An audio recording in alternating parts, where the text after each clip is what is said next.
In April 1948, a bomb landed on the grounds of the Bustamante Industrial Trade Union's compound at their Duke Street headquarters.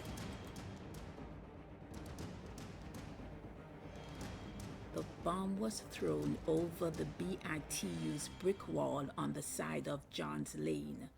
The incident happened shortly after midnight, so not many were present on the premises.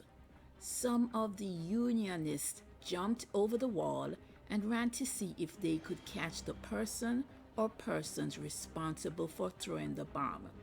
It did not appear they were successful in their search, since the police later launched an investigation into the incident.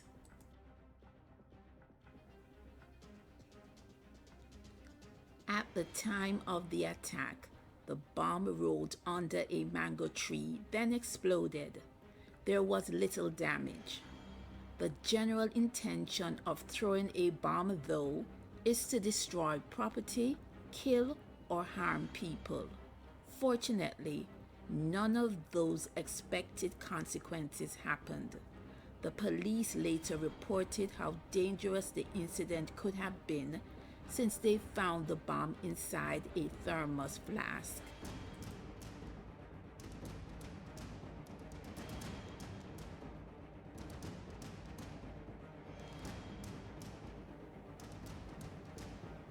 Sir Alexander Bustamante responded that for some time he had been receiving threatening messages telling him that he would be bumped off before the next general election.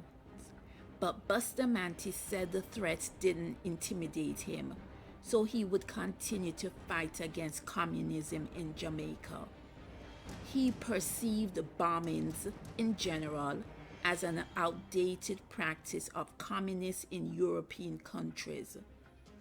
In his defiant response, Bustamante said the communists can bomb the only union in Jamaica that has headquarters with a real office, but that would not stop peaceful Jamaicans from voting in the next election.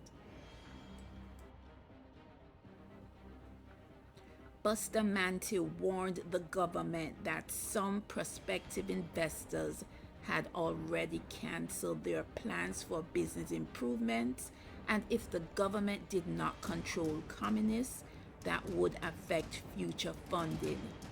Bustamante's response showed he had no patience for those persons who he described as wanting to be in power but would never get to the level of power.